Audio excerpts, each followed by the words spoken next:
صلی اللہ علیہ وسلم کو یہ واقعہ سنایا.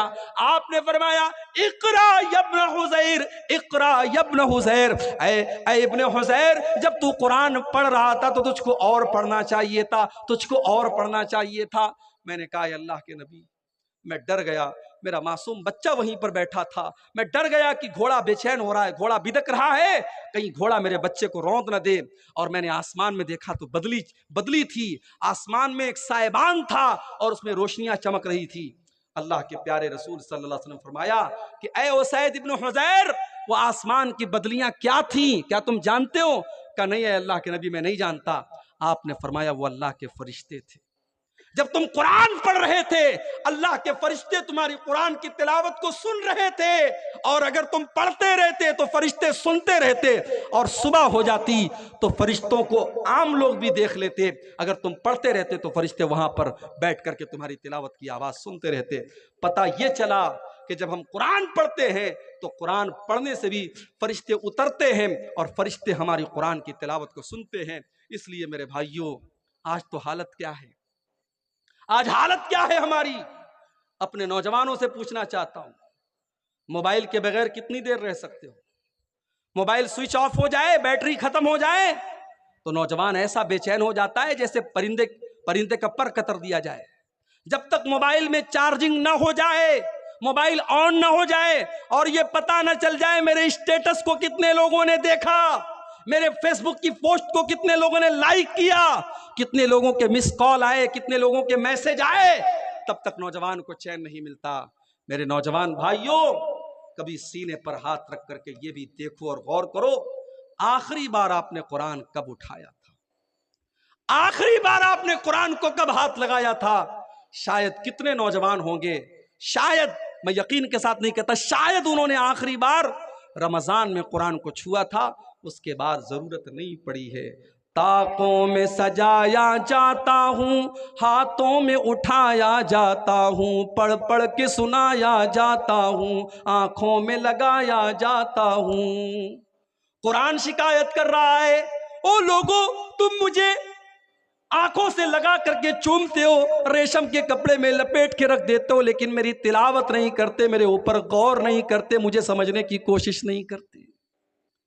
میرے پیارے ساتھیوں، آپ کا کوئی دوست آپ کو میسج کرے اور آپ موبائل میں اس کے میسج کو اگنور کر دیں، اس کے میسج کو نظر انداز کر دیں، آپ کا دوست آپ سے ناراض ہو جائے گا، تو نے میرے میسج کو دیکھ کر کے کیوں اگنور کر دیا؟ یہ قرآن بھی تو اللہ تعالیٰ کا میسج ہے، یہ قرآن بھی تو اللہ تعالیٰ کا پیغام ہے. ہمارے گھر میں قرآن رکھا ہوا ہے. میری ماں بہنوں، میرے بھائیوں، ہم 5 منٹ بھی 24 گھنٹے میں قرآن کے لیے نہیں نکالتے. کتنے بڑے ظالم ہیں ہم. دوسروں کو ظالم بعد میں کہو، پہلے یہ سوچو ہم کتنے بڑے ظالم ہیں. قرآن کے ساتھ ہم نے کتنی ناانصافی کی ہے. قرآن پڑھا کرو میرے بھائی، قرآن پڑھنے سے نیکی بھی ملے گی، برکت بھی ملے گی. ابھی پرسوں جمعہ کا دن ہے، جمعہ کے دن تھوڑا سا ٹائم نکالو، 15 منٹ 20 منٹ میں سورہ کہف پڑھ لو. اللہ کے پیارے حبیب فرماتے ہیں جو جمعہ کے دن سورہ کہف پڑھتا ہے، اگلے جمعہ تک اللہ تعالیٰ اس کو ایک نور عطا کرتا ہے، ایک روشنی عطا کرتا ہے. بھائی 15 منٹ قرآن پڑھو، ایک ہفتے کے لیے آپ کو برکت ملے گی، اللہ کی طرف سے نور ملے گا. اور کیا چاہیے؟ تو قرآن کی تلاوت یہ بہت بڑا کام ہے. قرآن اگر آپ پڑھیں گے، اللہ کے فرشتے اتر کر کے آپ کے لیے دعا کریں گے اور آپ کی تلاوت کو سنیں گے. تو یہ ہو گئی تیسری چیز. چوتھی چیز جس کو کرنے سے فرشتے اترتے ہیں، کسی مدرسے میں جاؤ اور جا کر کے دیکھو حافظ جی اور مولوی صاحب بیٹھ کر کے قرآن پڑھا رہے ہیں اور 20 25 50 بچے بیٹھ کر کے قرآن پڑھ رہے ہیں. جس مجلس میں قرآن پڑھا جاتا ہے، پڑھایا جاتا ہے، وہاں پر بھی اللہ تعالیٰ کے فرشتے اترتے ہیں. صحیح مسلم کی روایت، اللہ کے پیارے نبی فرماتے ہیں مجتمع قوم فی بیت من بیوت اللہ ویتدارسونہ بینہم. جب اللہ تعالیٰ کے کچھ بندے بیٹھ کر کے قرآن کی تلاوت کرتے ہیں، قرآن کو پڑھتے ہیں، قرآن کو پڑھاتے ہیں، الا نزلت علیہم السکینہ وغشیتہم الرحمہ وحفتہم الملائکہ وذکرہم اللہ فی من عندہ. جب اللہ کے بندے قرآن قرآن کو پڑھتے اور پڑھاتے ہیں ایسی مجلس کے اوپر سکون نازل ہوتا ہے اور اللہ کی رحمت ان کو ڈھانپ لیتی ہے اور اللہ کے فرشتے ایسی مجلس کو گھیر لیتے ہیں اور اللہ تعالیٰ ایسی مجلس کا ذکر اپنے دربار میں کرتا ہے، اللہ تعالیٰ فرشتوں کے بیچ میں کرتا ہے۔ میرے پیارے ساتھیوں، قرآن پڑھنے والے بن جاؤ، قرآن پڑھانے والے بن جاؤ۔ آج سائنس پڑھانے والے ٹیچر اور سائنس پڑھانے والے ٹیوشن پڑھانے والے کی سیلری 2000 ہے اور انگلش پڑھانے والے کو 5000 دیا جا رہا ہے اور قرآن پڑھنے والے مولوی کو 500 روپیہ دینے کے لیے لوگ تیار نہیں ہیں۔ وہ لوگوں، ہم نے قرآن کی ویلیو کو بہت گھٹا دیا، ہم نے قرآن کی قیمت کو بہت ہلکا کر دیا۔ ارے قرآن کے پڑھنے والے کا مقام تو یہ ہے، اللہ کے پیارے نبی فرماتے ہیں خیرکم من تعلم القرآن وعلمہ، تم میں سب سے بہترین انسان وہ ہے جو قرآن کو سیکھے اور سکھائے۔ قرآن کو سیکھنے اور سکھانے والے کو کبھی حقیر مت جانو۔ مدرسے کے یہ بچے بڑی قربانی کے بعد حافظ اور عالم بنتے ہیں بھائی۔ عزت دار اور خوددار صرف آپ نہیں ہیں، وہ بچے بھی ہیں۔ باپ کا لاڈلا ہے، وہ مدرسے میں آیا ہے۔ بہت سارے مدرسے وہاں مطبخ کا انتظام نہیں ہے، گاؤں میں جاگیر بندی ہوئی ہے، بچہ ٹفن لیتا ہے گھر گھر فقیروں کی طرح گھر گھر ٹفن میں لے جا کے کھانا لیتا ہے۔ کیا بچے کا دل اندر سے نہیں کہتا یہ تو کیا کر رہا ہے؟ مگر باپ نے بھیجا ہے کہ تجھے آنا ہے تو قرآن کا حافظ بن کے آنا ہے، عالم بن کے آنا ہے۔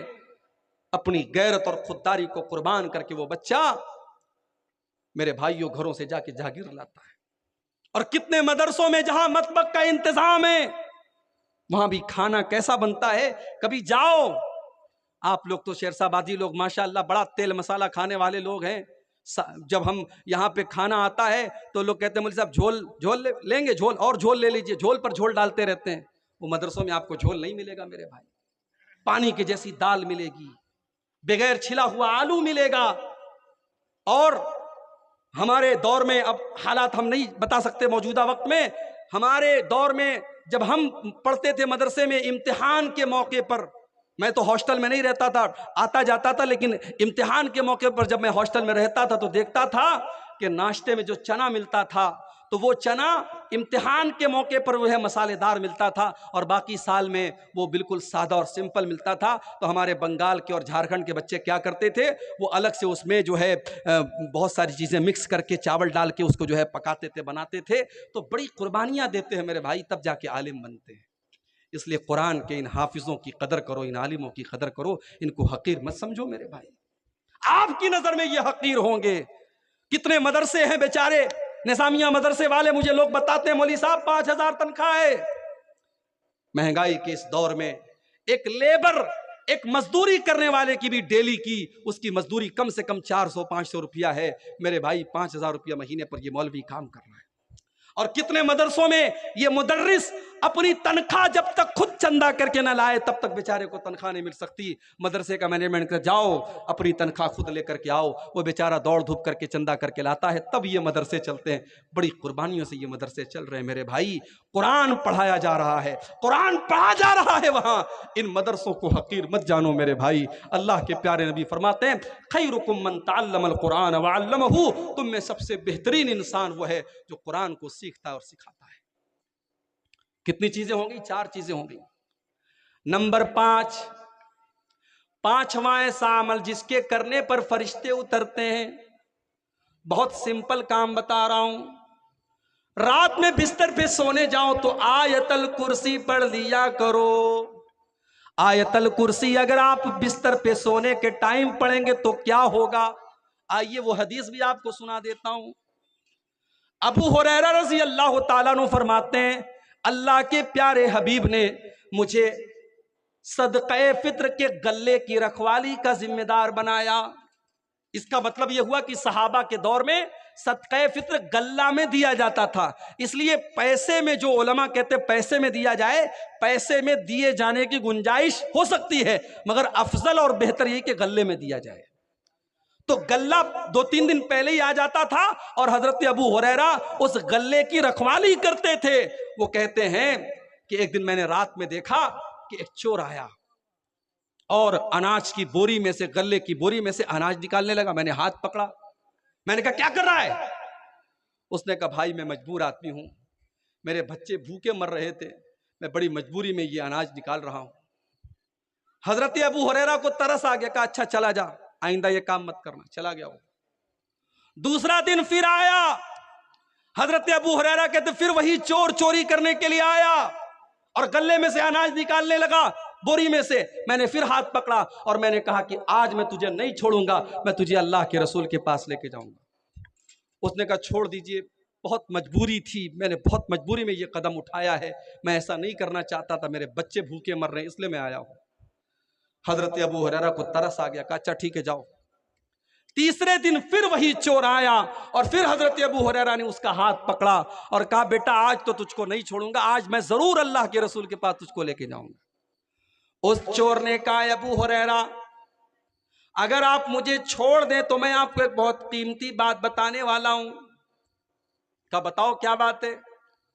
کہا ابو ہریرہ جب آپ رات میں بستر پہ سونے جائیں تو آیت الکرسی پڑھ لیا کریں. جب آپ آیت الکرسی پڑھ کے سوئیں گے لا یقربک شیطان، تو کوئی شیطان آپ کے قریب نہیں آئے گا. وَلَن يَزَالَ عَلَيْكَ مِنَ اللَّهِ حَافِظٌ، اور رات بھر اللہ تعالیٰ کی طرف سے ایک فرشتہ آ کر کے آپ کی حفاظت کرتا رہے گا. فرشتہ آ کر کے آپ کی حفاظت کرے گا. حضرت ابو ہریرہ نے کہا اچھا چلو ٹھیک ہے، تم نے اتنی پوائنٹ کی بات بتائی، چلو چھوڑ دے. چھوڑ دیا اس کو. صبح ہوئی، اللہ کے پیارے نبی کے پاس آ کر کے پوری بات بتائی. آپ نے فرمایا ابو ہریرہ کیا تمہیں پتا ہے وہ چور کون تھا؟ کہا کہ اللہ کے نبی میں نہیں جانتا. آپ نے فرمایا کہ ابو ہریرہ وہ شیطان تھا. پتا یہ بھی چلا کہ شیطان چوری بھی کرتا ہے اور یہ بھی پتا چلا کہ اناج وغیرہ ممکن ہے شیطان کھاتا بھی ہو، اس لیے کہ اناج اگر شیطان چوری کر رہا تھا کس کے لیے کر رہا تھا؟ تو یہ بھی پتا چلا کہ شیطان چوری بھی کرتا ہے اور اناج وغیرہ بھی وہ چورا سکتا ہے. اور اللہ کے نبی نے کہا کہ صدقک وہو کذوب، اے ابو ہریرہ وہ ہے تو شیطان، ہے بہت بڑا جھوٹا، مگر جو بات تم کو بتائی ہے بالکل صحیح بتائی ہے. آیت الکرسی اگر تم پڑھ لو گے تو اے ابو ہریرہ شیطان تمہارے قریب نہیں آئے گا. پتہ یہ چلا کہ شیطان کو معلوم ہے کہ کون سی چیز پڑھنے سے میرے وائرس کا اینٹی وائرس ہو جاتا ہے. شیطان کو خوب پتہ ہے. جیسے اذان دینے سے شیطان بھاگ جاتا ہے، اسی طریقے سے یہاں اللہ کے رسول نے فرمایا کہ آیت الکرسی اگر آپ رات میں بستر پہ سونے کے ٹائم اگر پڑھ لیں گے تو شیطان دور ہو جائے گا اور اللہ کی طرف سے فرشتہ اترے گا. اور فرشتہ کیا کرے گا؟ وہ رات بھر آپ کی حفاظت کرے گا. تو یہ بھی ایک بہت بڑا اہم کام ہے میرے بھائیوں. اگر اس کام کو ہم کریں گے تو اللہ تعالیٰ کا فرشتہ اترے گا. اور آگے بڑھیے. نمبر 6، چھٹی چیز، اگر کوئی انسان ایمان والا ہے اور اپنے ایمان کے اوپر وہ ڈٹا رہتا ہے، اپنے ایمان سے کبھی کمپرومائز نہیں کرتا ہے، چاہے اس کو دھمکی دی جائے، چاہے اس کو لالچ دیا جائے، وہ ایمان کے اوپر ڈٹا رہتا ہے، تو ایسے انسان کے اوپر بھی اللہ تعالیٰ کے فرشتے اترتے ہیں. ان الذین قالوا ربنا اللہ ثم استقاموا تتنزل علیہم الملائکۃ الا تخافوا ولا تحزنوا. جو لوگ یہ کہتے ہیں ہمارا پروردگار اللہ ہے، ہمارا رب اللہ ہے، اور پھر اسی کے اوپر ڈٹ جاتے ہیں، اسی کے اوپر جم جاتے ہیں، ان کے پاس فرشتے اترتے ہیں، ان کے پاس فرشتے آتے ہیں اور فرشتے آ کر کے کہتے ہیں اللہ تخافوا، تمہیں ڈرنے کی کوئی ضرورت نہیں ہے، ولا تحزنوا، اور تمہیں غمگین ہونے کی کوئی ضرورت نہیں ہے، وابشروا بالجنۃ التی کنتم توعدون، جس جنت کا تم سے وعدہ کیا گیا ہے وہ جنت تم کو مل کر کے رہے گی. استقامت، ایمان کے اوپر قائم رہنا. آج تو کتنی مسلمان لڑکیاں ہیں، پیار اور محبت کا ڈورا کسی نے ڈالا، اسی کے ساتھ بھاگ گئیں، فرار ہو گئیں. اس سے کوئی مطلب نہیں وہ مسلمان ہے، وہ غیر مسلم ہے، وہ کیا ہے. عشق اور محبت کا چشمہ لگ گیا آنکھوں پہ، ماں باپ کی نہ عزت نظر آئی، نہ خاندان کی عزت نظر آئی، نہ اللہ کا دین نظر آیا. محبت کے نام پہ سب کچھ بیچ دیا۔ میری پیاری ماں اور بہنوں، آج اس پر بھی ہمیں غور کرنے کی ضرورت ہے۔ مجھے افسوس کے ساتھ کہنا پڑتا ہے، سیمانچل کی اکثر مسجدوں میں جمعہ کی نماز میں عورتوں کا انتظام نہیں ہے۔ اکثر مسجدوں میں جمعہ کی نماز میں عورتوں کا انتظام نہیں ہے، اور مجھے یہ بھی پتا چلا کہ عیدین کی نمازوں میں بھی عورتوں کا انتظام نہیں ہوتا ہے۔ اور ہم بڑے فخر سے کہتے ہیں صاحب شیرسا بادی جماعت، شیرسا بادی برادری 100% اہل حدیث برادری ہے۔ کس طریقے کے اہل حدیث ہیں ہم؟ اگر ہم اہل حدیث ہیں تو اللہ کے رسول کی ان حدیثوں کا کیا مطلب ہے جس میں آپ نے عیدگاہ میں اور عید کی نماز میں اور عیدین کی نماز میں آپ نے عورتوں کو لے جانے کا حکم دیا؟ آپ نے یہاں تک فرمایا اگر کسی عورت کے پاس چادر نہیں، اپنی پڑوسی کی چادر لے لے، اپنی بہن کی چادر لے لے لیکن جائے۔ آپ نے یہاں تک فرمایا اگر عورت پیریڈ میں، عورت اگر حیض کی حالت میں تب بھی وہ عیدگاہ میں جائے گی، نماز نہیں پڑھے گی، نماز سے دور رہے گی، مگر جب امام صاحب دعا کریں گے تو دعا میں شامل رہے گی۔ اتنی تاکید ہے، آپ نے اپنی عورتوں کو عید اور بقرعید کی نماز سے محروم کر دیا۔ میرے بھائی، جمعہ کی نماز میں عورتوں کا انتظام کیوں نہیں ہے؟ اگر آپ ایک فلور مسجد بناتے کیا وہ 2 فلور نہیں بن سکتی؟ اگر آپ کی مسجد میں 500 لوگوں کا انتظام ہے کیا اس میں ایک روم عورتوں کے لیے نہیں بن سکتا؟ آپ چاہیں گے تو سب کچھ ہو سکتا ہے۔ اور جس دن آپ نے مسجدوں میں عورتوں کا انتظام کر دیا اور عورتیں پابندی سے جمعہ کی نماز میں آنے لگیں، میں گارنٹی دیتا ہوں، لکھ کے دیتا ہوں، آپ کے علاقوں کی تصویر بدل جائے گی۔ یہ جلسے جو ہوتے ہیں نا، ان جلسوں میں تقریر لوگ انٹرٹینمنٹ اور منورنجن کے طور پہ سنتے ہیں، لیکن جمعہ کا جو خطبہ ہوتا ہے آدھا گھنٹے کا، 40 منٹ کا، اس میں ساری پبلک سننے کے لیے آئی ہے۔ وہاں کوئی بیٹھ کر کے سرتی نہیں کھا رہا ہے، کوئی کھینی نہیں کھا رہا ہے، کوئی چائے نہیں پی رہا ہے، کوئی پان نہیں کھا رہا ہے، وہاں سارے لوگ باوضو ہو کر کے بیٹھے ہیں، غور سے سن رہے ہیں۔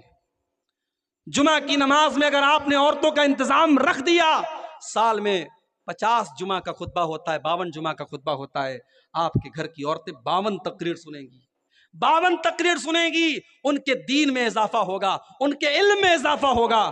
وہ عورتیں اگر کسی مدرسے میں پڑھی لکھی نہیں ہیں، عالمہ نہیں ہیں، فاضلہ نہیں ہیں، اسکول کی پڑھی ہیں، کالج کی پڑھی ہیں، لیکن صرف جمعہ کا خطبہ اگر آپ ان کے لیے انتظام کر دیں گے تو میرے بھائیوں، کل کوئی بہروپیہ عشق اور محبت کے نام پر ان کو لے جانے کی کوشش کرے گا، اس نے 52 جمعہ کے خطبے سنے ہوں گے، اس کے پاس دین کا علم ہوگا، وہ محبت اور پیار کے اس دھوکے میں نہیں آئے گی، وہ کہہ دی گی نہیں، میرا ایمان اتنا سستا نہیں ہے، میرا دین اتنا سستا نہیں ہے، تیری محبت کے جھانسے میں نہیں آؤں گی۔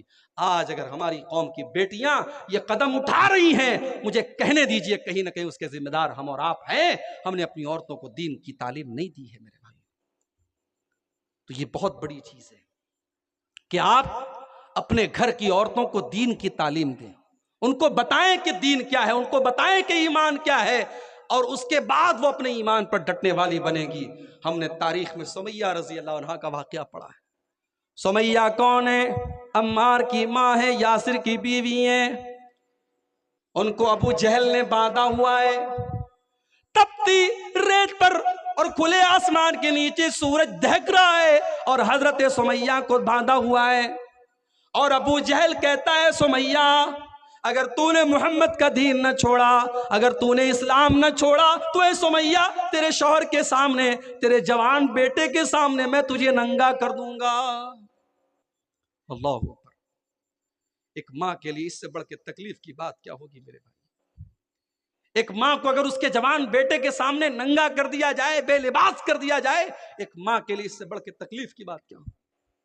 اے سمیہ تیرے ایمان کا کیا کہنا، اے سمیہ تیرے استقامت کا کیا کہنا، تو نے ابو جہل کی بات نہیں مانی۔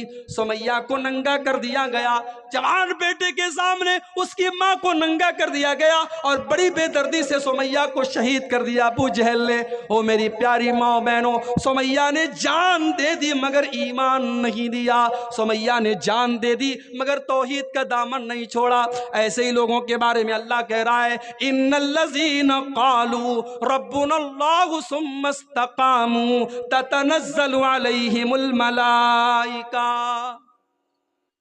ایمان کے اوپر جو لوگ جم جاتے ہیں ان کے پاس فرشتے آتے ہیں اور فرشتے کہتے ہیں ہم تمہاری مدد کریں گے. نحن اولیاؤکم فی الحیات الدنیا وفی الآخرہ. اے اللہ کے بندو گھبراؤ نہیں، ہم دنیا میں بھی تمہاری مدد کریں گے اور آخرت میں بھی ہم تمہاری مدد کریں گے. وَلَكُمْ فِيهَا مَا تَشْتَهِي أَنفُسُكُمْ وَلَكُمْ فِيهَا مَا تَدَّعُونَ. اور جنت میں تم کو وہ سب ملے گا جس کی تم تمنا کرو گے، جس کی تم آرزو کرو گے. تو کتنی چیزیں ہو گئی؟ 6 چیزیں ہو گئی. نمبر 7، 7واں ایسا عمل کہ اگر اس کو ہم کریں گے تو فرشتے اتریں گے. بہت ہی سمپل چیز بتا رہا ہوں. رمضان کے اندر ایک رات ہے، اس رات کا نام ہے قدر کی رات. وہ کون سی رات ہے؟ وہ رمضان کے آخری عشرے کی کوئی ایک رات ہے. اس رات میں اگر آپ عبادت کریں گے فرشتے اس رات میں اترتے ہیں. اِنَّا أَنزَلْنَاهُ فِي لَيْلَةِ الْقَدْرِ وَمَا أَدْرَاكَ مَا لَيْلَةُ الْقَدْرِ لَيْلَةُ الْقَدْرِ خَيْرٌ مِّنْ أَلْفِ شَهْرٍ. میرے بندو تمہیں کیا پتا کہ لیلۃ القدر کیا ہے؟ لیلۃ القدر 1000 مہینوں سے افضل ہے. کیلکولیٹر پہ کیلکولیٹ کر لو، 1000 میں 12 سے اگر آپ بھاگ دیں گے تقریباً 84 آتا ہے. ایک رات عبادت کریں گے آپ، 84 سال کی عبادت کا ثواب آپ کو ملے گا. ایک رات کی عبادت، 5 گھنٹے کی 6 گھنٹے کی عبادت کا ثواب 84 سال کے برابر آپ کو ملے گا. اور اللہ فرماتا ہے تنزل الملائکۃ والروح فیہا باذن ربہم من کل امر. اس رات میں اللہ کے فرشتے اترتے ہیں، اس رات میں جبریل امین اترتے ہیں. جبریل اترتے ہیں اور اللہ کے فرشتے اترتے ہیں. تو میرے بھائیوں اس رات میں ہم اور آپ عبادت کریں. رمضان کا آخری عشرہ آتا تھا، حدیث کے الفاظ ہیں، اما عائشہ فرماتی ہیں اللہ کے پیارے نبی صلی اللہ علیہ وسلم اپنے گھر والوں کو بھی جگاتے تھے اور خود بھی جاگتے تھے، اور گھر والوں کو بھی رات بھر عبادت کرواتے تھے اور خود بھی عبادت کرتے تھے. تو شب قدر میں ہم اور آپ عبادت کریں گے تو اللہ کے اچھا شب قدر کا نام شب قدر کیوں پڑا؟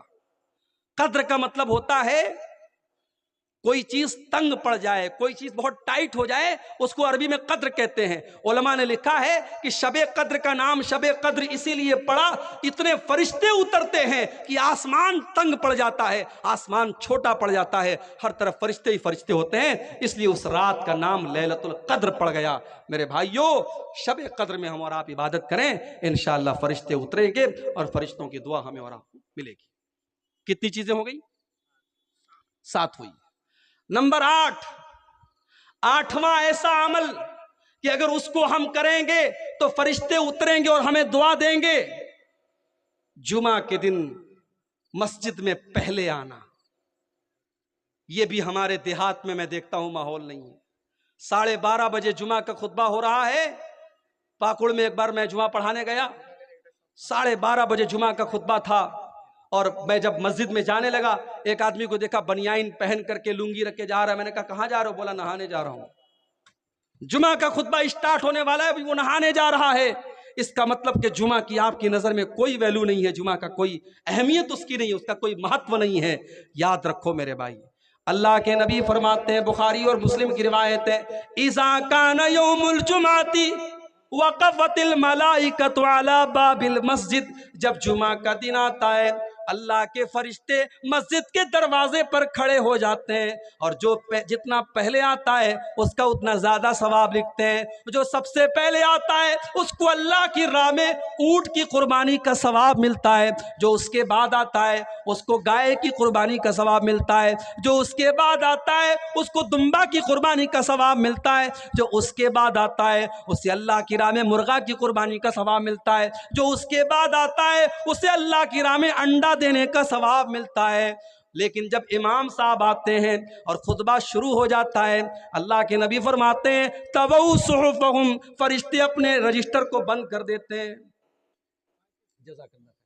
فرشتے اپنے رجسٹر کو بند کر دیتے ہیں، فرشتے اپنے رجسٹر کو لپیٹ دیتے ہیں، وَسَمِعُوا الذِّکْرَ، اور فرشتے بھی جمعہ کا خطبہ سننے لگتے ہیں۔ کتنے بد نصیب ہیں وہ لوگ جو امام کا خطبہ شروع ہونے کے بعد مسجد آتے ہیں۔ اللہ کے فرشتے ثواب لکھنے کے لیے مسجد کے گیٹ پر کھڑے ہوئے ہیں، ثواب لکھ رہے ہیں، اور ہم اتنے بڑے بد نصیب ہیں، ہمیں ثواب نہیں چاہیے، ہم ثواب سے اپنے آپ کو محروم کر رہے ہیں۔ میرے بھائیوں، کوشش کرو جمعہ کے دن پہلے مسجد میں آنے کی، سارے کام کو پہلے نپٹا دو، آدھا گھنٹہ پہلے، 1 گھنٹہ پہلے، جتنا پہلے ہو سکے آ جاؤ، جو جتنا پہلے آئے گا اس کو اتنا زیادہ ثواب ملے گا۔ تو جمعہ کے دن پہلے آنے پر بھی فرشتوں کی دعائیں ملے گی اور فرشتوں کا ثواب ہمیں اور آپ کو ملے گا۔ اب کتنی چیز ہو گئی؟ 8 ہو گئی۔ نمبر 9، 9ویں چیز، اپنے مسلمان بھائی کی پیٹھ کے پیچھے اس کے لیے دعا کرنا۔ اپنے مسلمان بھائی کی غیر موجودگی میں اس کے لیے دعا کرنا، اس سے بھی فرشتے کی دعا آپ کو ملے گی۔ اللہ کے پیارے نبی صلی اللہ علیہ وسلم فرماتے ہیں، ما من عبد مسلم یدعو لأخیہ بظہر الغیب، جب بھی بندہ اپنے مسلمان بھائی کے پیٹھ کے پیچھے اس کے لیے دعا کرتا ہے، جب اپنے مسلمان بھائی کی پیٹھ کے پیچھے دعا کرتا ہے، اس کے بغل میں ایک فرشتے کو اللہ تعالیٰ مقرر کر دیتا ہے، اور یہ جو بھی دعا کرتا ہے فرشتہ کہتا ہے آمین۔ مثال کے طور پر آپ نے اپنے بھائی کے حق میں دعا کی، اے اللہ تو میرے بھائی کو صحت دے دے، فرشتہ کہتا ہے آمین وَلَكَ بِمِثْلِ، اور فرشتہ کہتا ہے تیری بھی صحت اللہ اچھی کر دے۔ آپ دعا کرتے اے اللہ میرے بھائی کے کاروبار میں برکت دے دے، فرشتہ کہتا ہے آمین، اللہ تیرے کاروبار میں بھی برکت دے دے۔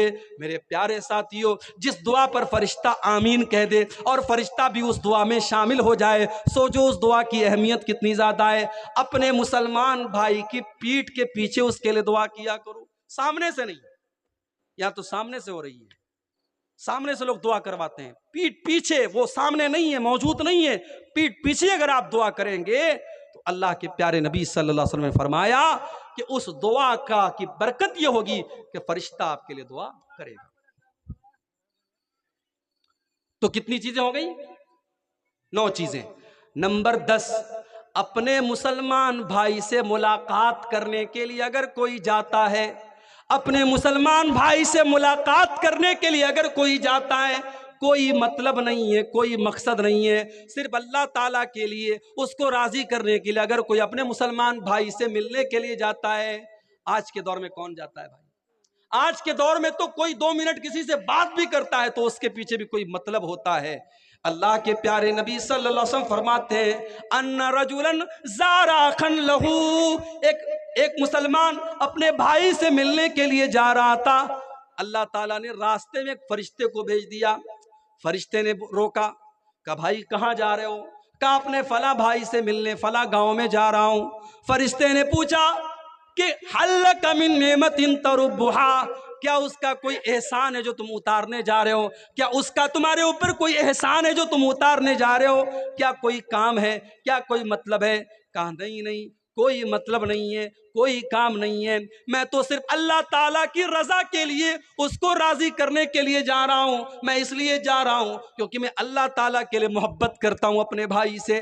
میرے پیارے ساتھیوں، میں بنارس کا رہنے والا، میں یو پی کا رہنے والا، آپ بہار کے سیمانچل کے رہنے والے، ہمارے اور آپ کے بیچ میں 500 کلومیٹر کی دوری ہے، لیکن آپ مجھ سے محبت کرتے ہیں۔ رات کے 2:30 بجے 3 بجے آپ بیٹھ کر کے میری تقریر سن رہے ہیں، اس لیے کیونکہ میں آپ کے سامنے قرآن پڑھ رہا ہوں، نبی کی حدیثوں کو پڑھ رہا ہوں۔ اگر آپ واقعی میں آپ اس لیے محبت کرتے ہیں کیونکہ اللہ کے دین کی بات ہو رہی ہے، اللہ کی بات ہو رہی ہے، اگر یہ محبت واقعی میں اللہ کے لیے ہو رہی ہے، اس محبت پر بھی آپ کو ثواب ملے گا۔ اللہ کے پیارے نبی فرماتے ہیں فرشتے سے وہ انسان کہتا ہے میں اپنے بھائی سے محبت کرتا ہوں اللہ کے لیے، کوئی پیسے کا معاملہ نہیں ہے، کوئی بزنس کا معاملہ نہیں ہے، کوئی احسان کا معاملہ نہیں ہے، صرف اللہ تعالیٰ کے لیے محبت کرتا ہوں۔ فرشتہ کہتا ہے اے مسلمان، میں اللہ تعالیٰ کی طرف سے فرشتہ ہوں اور میں تجھ کو یہ بتانے آیا ہوں کہ جب تو اللہ تعالیٰ کے لیے اس سے محبت کر رہا ہے تو اللہ تعالیٰ بھی تجھ سے محبت کرتا ہے۔ اللہ بھی تجھ سے محبت کرتا ہے۔ جب آپ کسی سے اللہ کے لیے محبت کریں گے تو اللہ بھی آپ سے سچی محبت کرے گا، اور جس سے اللہ سچی محبت کرے گا اس کی خوش نصیبی کا کیا کہنا، اس کی خوش قسمتی کا کیا کہنا۔ تو میرے بھائیوں، یہ 10ویں چیز ہے، اگر اس پر ہم عمل کریں گے انشاءاللہ اللہ کے فرشتے اتریں گے اور ہمارے لیے جو ہے وہ ہمیں خوشخبری سنائیں گے اور ہماری اللہ تعالیٰ کے ہماری بخشش کی دعا کریں گے۔ اور آگے بڑھیے، ایک اور کام ہے جو کام آج کے جلسے میں آپ نے بہت کیا ہے، اللہ کی راہ میں خرچ کرنا۔ اللہ کی راہ میں خرچ کرنا یہ بھی بہت بڑا کام ہے، اور اللہ کی راہ میں خرچ کرنے والے کے لیے بھی فرشتے دعا کرتے ہیں۔ اللہ کے پیارے نبی صلی اللہ علیہ وسلم فرماتے ہیں کہ جب بندہ صبح کرتا ہے تو 2 فرشتے دعا کرتے ہیں۔ ایک فرشتہ کہتا ہے اللہم آت منفقا خلفا، اے اللہ جو تیری راہ میں خرچ کرتا ہے، جو تیری راہ میں دان دیتا ہے، جو تیری راہ میں چندہ دیتا ہے، جو تیری راہ میں مدد کرتا ہے، اے اللہ تو اس کے مال میں برکت عطا فرما، تو اس کو اور مال عطا فرما۔ اور دوسرا فرشتہ کہتا ہے اللہم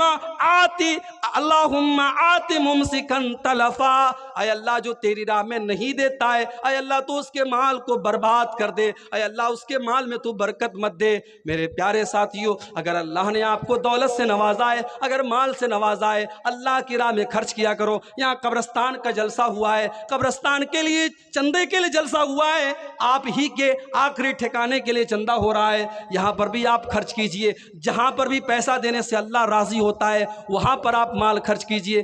مال اللہ کی راہ میں خرچ کرنے سے بھی فرشتہ آپ کے لیے دعا کرے گا۔ ایک اور کام ہے، تہجد کی نماز پڑھنے سے بھی فرشتے اترتے ہیں زمین کے اوپر۔ شکریہ بیٹا، جزاک اللہ خیر۔ تہجد کی نماز پڑھنے والے کے لیے بھی فرشتے اترا کرتے ہیں۔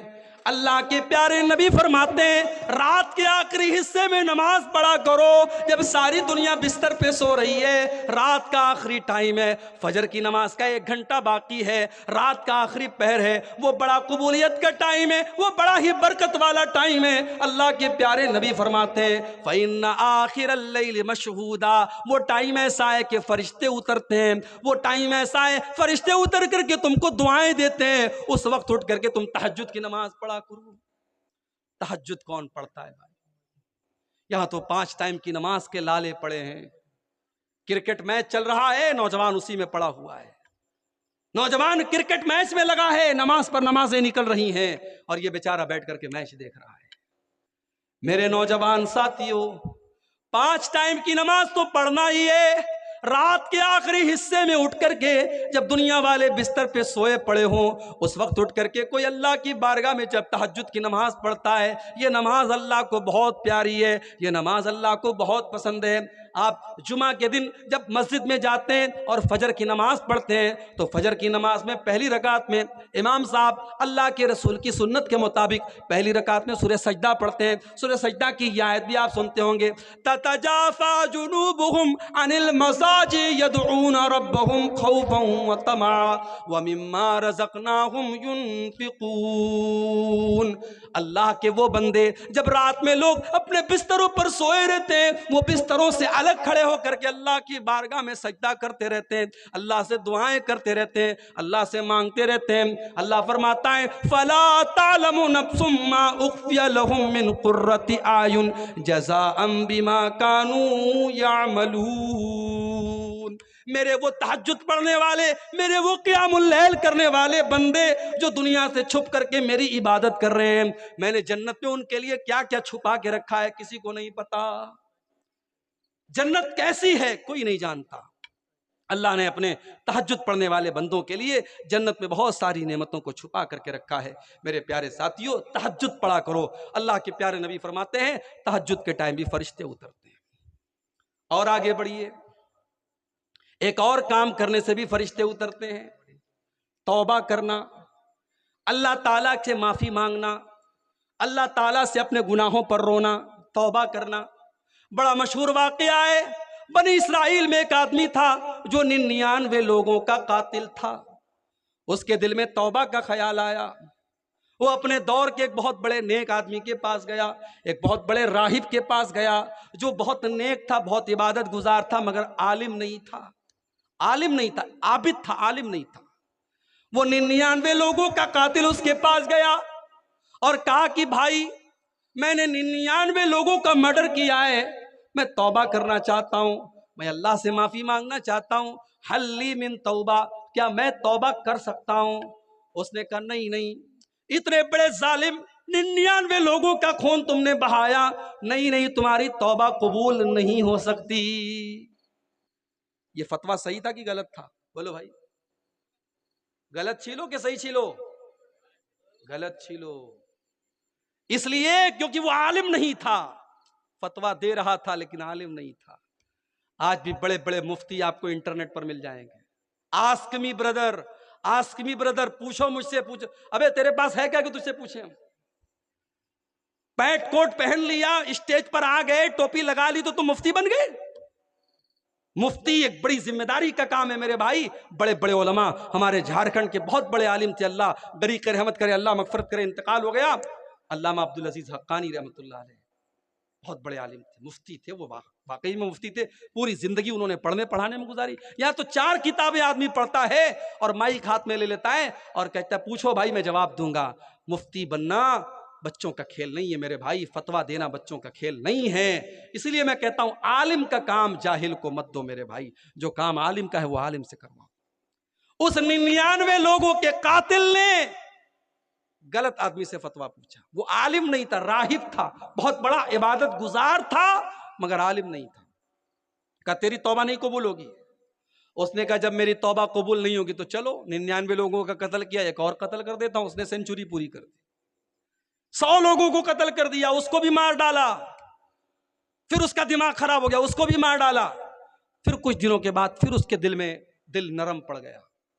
دیکھو 100 لوگوں کے قاتل کے دل میں بھی توبہ کا خیال آ رہا ہے، اس لیے ہمارا کوئی بھائی اگر غلط کام کر رہا ہے تو یہ نہ سوچے کہ میں توبہ کروں گا تو میری توبہ قبول ہوگی کہ نہیں، میں تو سدھر نہیں سکتا۔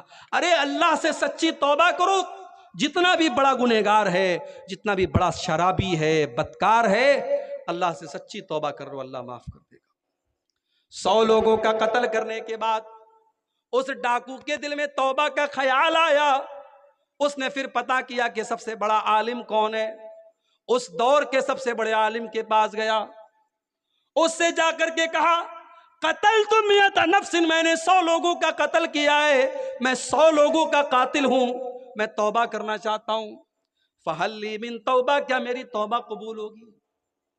اب عالم تھا، عالم صحیح فتویٰ دے رہا ہے، اس نے کہا مَن يَحُولُ بَيْنَكَ وَبَيْنَ رَبِّكَ، اگر تو توبہ کرنا چاہتا ہے، اگر تو اللہ سے معافی مانگنا چاہتا ہے تو کون ہے جو تیرے بیچ میں اور اللہ کے بیچ میں رکاوٹ بن سکتا ہے؟ تو بے شک توبہ کر لے، اللہ تیری توبہ کو ضرور قبول کرے گا۔ اس نے کہا تم توبہ کر لو، تمہاری توبہ قبول ہو جائے گی۔ اس نے کہا مجھے توبہ کرنے کے لیے کیا کرنا پڑے گا؟ کہا یہ گاؤں چھوڑنا پڑے گا، یہ بستی چھوڑنی پڑے گی، یہ برے لوگوں کی بستی ہے، یہ چوروں کی بستی ہے، یہ ڈاکوؤں کی بستی ہے۔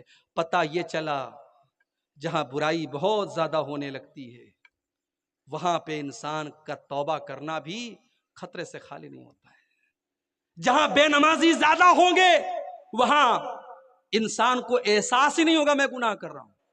جہاں نمازی زیادہ ہوں گے وہاں اگر 2-4 لوگ بے نمازی رہیں گے ان کو شرم لگے گی، یار پورا گاؤں نماز پڑھ رہا ہے میں نہیں پڑھ رہا ہوں۔ جہاں شرابی زیادہ رہیں گے وہاں شراب پینے والے کو کوئی خاص برا نہیں لگے گا، لیکن جہاں سب لوگ شراب سے دور ہے وہاں کوئی شراب پیے گا، نشے کی حالت میں ہوگا تو لوگوں کو برا لگے گا۔ تو اس عالم نے کہا تم توبہ کرنا چاہتے ہو تو یہ گاؤں چھوڑ دو اور فلاں بستی میں چلے جاؤ، فلاں گاؤں میں چلے جاؤ، وہاں اللہ کے نیک بندے رہتے ہیں۔ اس سے پتا چلا انسان کے اوپر صحبت کا اثر پڑتا ہے۔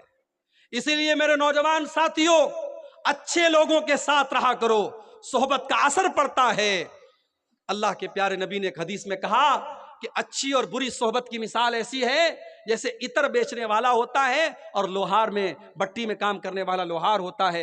عطر بیچنے والا، پرفیوم بیچنے والا، اس کے پاس آپ بیٹھیں گے تو یا تو آپ عطر خریدیں گے، پرفیوم خریدیں گے، یا آپ کے کپڑے سے خوشبو آئے گی، اور بھٹی میں آپ جا کر کے بیٹھیں گے تو چنگاری اٹھے گی، آپ کا کپڑا جلے گا یا کم سے کم بدبو آپ کو محسوس ہوگی۔ تو اچھے لوگوں کے ساتھ رہا کرو۔ اب وہ 100 لوگوں کا قاتل برے لوگوں کی بستی چھوڑ کے نیک لوگوں کی بستی میں جانے لگا۔ ابھی آدھے راستے میں پہنچا تھا، اس کے انتقال کا ٹائم آ گیا۔ اس کی روح کو قبض کرنے کے لیے عذاب کے فرشتے بھی زمین پر آ گئے، رحمت کے فرشتے بھی زمین پر آ گئے۔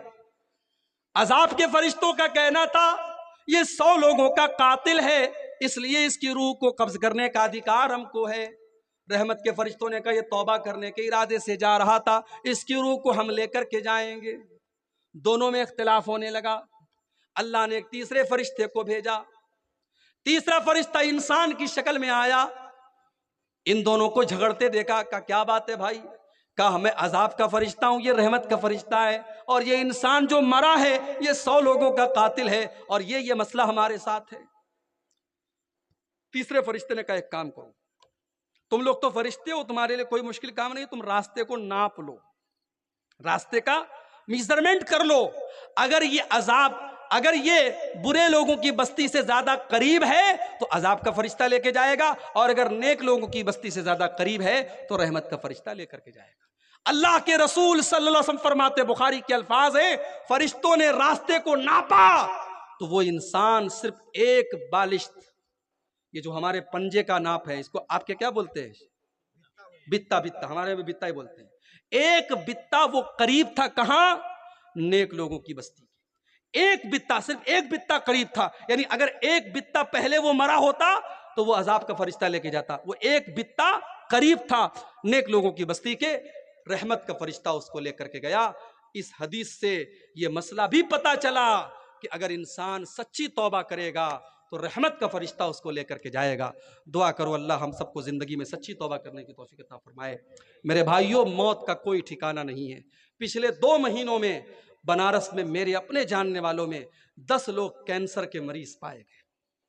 10 لوگ کینسر کے مریض پائے گئے، اور کینسر کا مرض اتنا خطرناک ہے کہ جس مریض کو پتا چل جائے کہ مجھے کینسر ہے وہ بیچارہ تو آدھا تو ویسے ہی مر جاتا ہے۔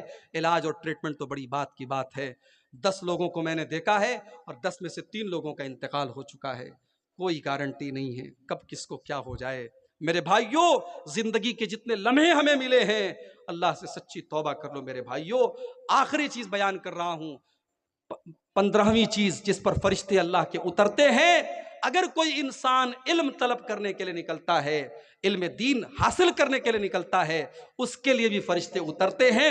اللہ کے پیارے نبی فرماتے ہیں، من سلک طریقا یلتمس فیہ علما سہل اللہ لہ بہ طریقا الی الجنہ۔ جو انسان علم دین حاصل کرنے کے لیے جاتا ہے وہ جنت کے راستے پہ نکلتا ہے۔ وَإِنَّ الْمَلَائِكَةَ، اور فرشتے، اللہ کے نبی فرماتے ہیں فرشتے اپنے پروں کو بچھا لیتے ہیں طالب علم کے لیے۔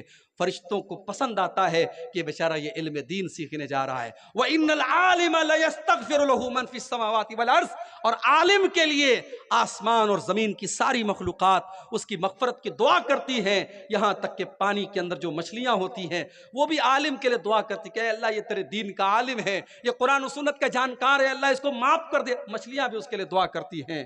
اور علماء نبیوں کے وارث ہیں، نبی اپنے بعد مال چھوڑ کے نہیں جاتے، پیسہ چھوڑ کے نہیں جاتے، نبیوں کی وراثت علم ہوتی ہے، اور یہ علم کی وراثت علماء کو ملی ہے۔ اس لیے میرے بھائی، علماء کی قدر کرو، طلباء کی قدر کرو، اور جو صحیح معنوں میں عالم ہے فرشتے اس سے خوش ہوتے ہیں اور فرشتے اس کو دعا دیتے ہیں۔ یہ چند چیزیں میں نے آپ کے سامنے بیان کی۔ یہ کوئی بھائی کا سوال آیا ہے کہ آپ نے تقریر کے دوران کہا کہ پاک ہو کر سونا چاہیے، تو کیا پاک سے مراد وضو کرنا ہے؟ وضو کو ہر پاک ہونا کہتے ہیں، اس لیے بریلوی لوگ کہتے ہیں کہ وضو کر کے قرآن کو چھونا چاہیے۔ تو قرآن کو چومنا کیسا ہے؟ دلیل کے ساتھ جو سماج میں چل رہا، اگر وہ غلط ہے اور آپ اس کو غلط نہیں کہیں گے تو یہ سماج وہی کرے گا۔ اچھا، تو پہلا یہ سوال ہے کہ جو حدیث میں آیا ہے کہ پاک ہو کر کے سونا ہے، تو کیا اس سے مراد وضو کر کے سونا ہے؟ بالکل اس سے مراد وضو کر کے سونا ہے، اور یہ تو اللہ کے رسول کی سنت بھی تھی۔ یہاں تک کہ اگر انسان جنابت کی حالت میں ہے، مان لو انسان نے بیوی سے ملاقات کی ہے اور رات میں وہ غسل نہیں کر رہا ہے، ضروری نہیں رات میں غسل کرے، کر لے تو اچھی بات ہے، فجر کے پہلے غسل کرنا ضروری ہے، رات ہی میں کرنا ضروری نہیں۔ تو اگر انسان جنابت کی حالت میں ہے تب بھی اللہ کے رسول کی سنت یہ کہ وہ وضو کر کے سوئے۔ حالانکہ اس وضو کا کوئی مطلب نہیں ہے، اس وضو کے ذریعے آدمی نماز نہیں پڑھ سکتا، مگر وضو کر کے سوئے۔ تو یہاں پاک سے مراد وضو کر کے ہی سونا ہے، کوشش یہی کی جائے کہ آدمی وضو کر کے سوئے۔ اچھا، قرآن کو چھونے کے لیے وضو ہونا ضروری ہے یا نہیں، اس مسئلے میں علماء کا اختلاف ہے۔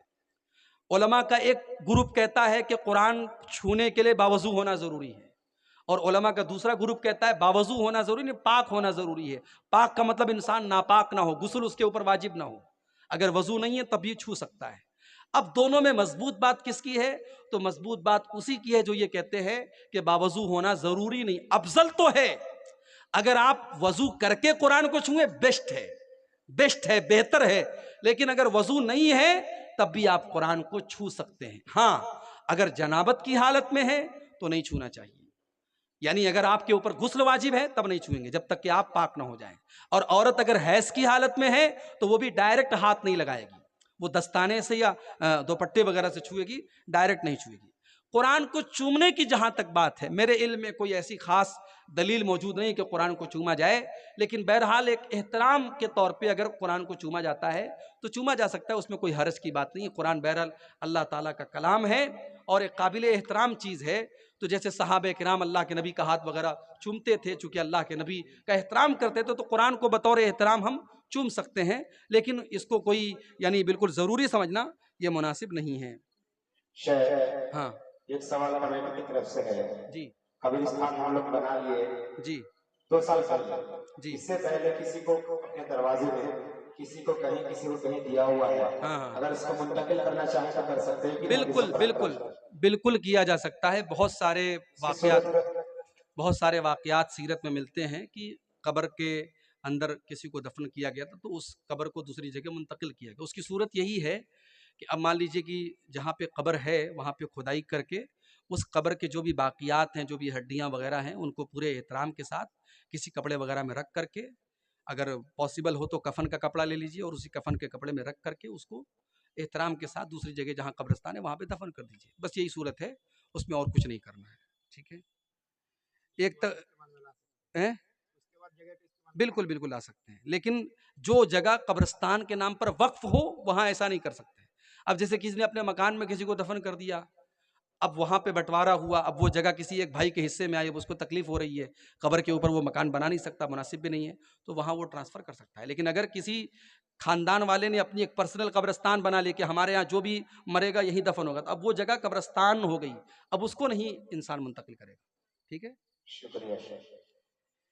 ہمارے بہار میں 1 یا 2 مہینے کی تنخواہ روک لیا جاتا ہے، یہ کہاں تک صحیح ہے؟ کوئی دکھی مولوی ہے بیچارہ، نہیں روکنا چاہیے بھائی، بہت دکھ ہے۔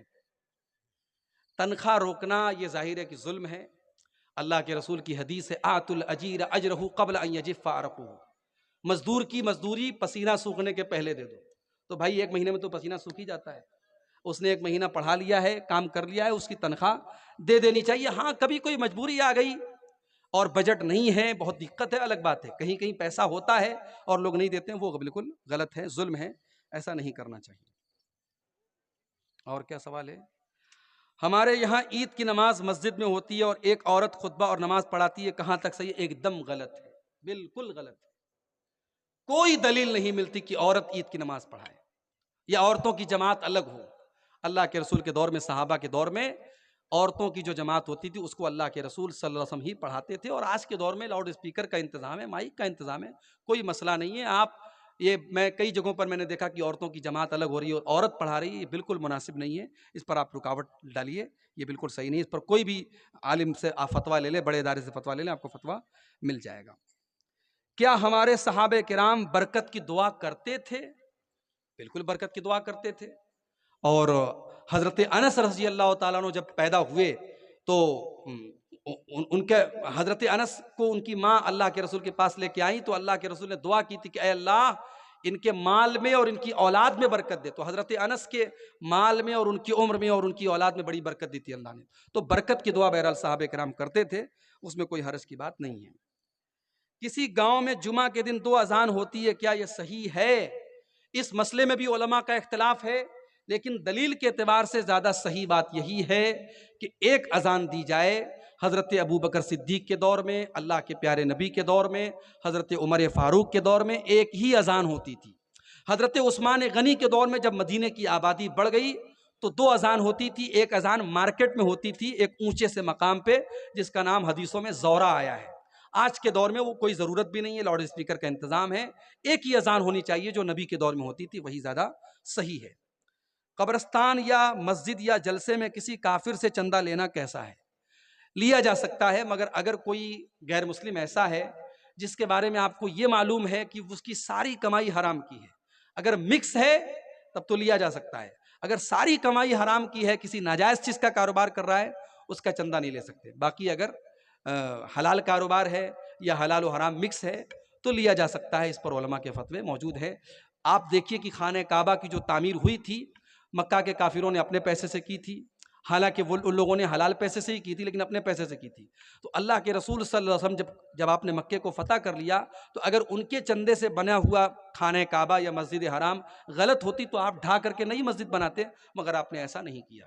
تو غیر مسلم سے بھی چندہ لیا جا سکتا ہے، کوئی حرج کی بات نہیں ہے. واللہ اعلم بالصواب. میرے بھائیوں، جی جی جی جی بھائی دیکھیے، آپ ایک اذان کو اگر یہ سمجھتے ہیں کہ یہ جو ہے خطبہ کی اذان ہے اور دوسری اذان کو یہ سمجھتے ہیں یہ نماز کی اذان ہے، یہ بہرحال بالکل غلط ہے. اور جیسا کہ بھائی نے بتایا کہ ایک اذان ہوتی ہے تب لوگ نہانے جاتے ہیں. جمعہ کے دن آپ ارلی مارننگ جتنا جلدی ممکن ہو نہا لیجئے. کوئی جنابت کی حالت میں تو فجر کے پہلے ہی نہا لے، اور جمعہ کے دن نہا دھو کر کے تیار ہو کر کے خوشبو لگا کر کے مسجد میں پہلے آئیے. اس کا ثواب میں نے تقریر میں پڑھ کر کے سنا دیا ہے. اللہ سے دعا ہے رب العالمین ہم سب کو کہنے سننے سے زیادہ عمل کی توفیق عطا فرمائے.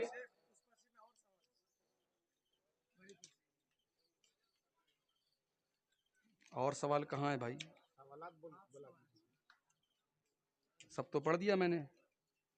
قرآن کو چومنا کیسا ہے اس پر بھی بول دیا میں نے. وضو کرنا بھی بول دیا. سب تو ہو گیا، اس میں اور کوئی سوال نہیں ہے. ہو گیا. اور بھی کوئی سوالات ہیں تو پوچھے شیخ، کچھ دیر ہے.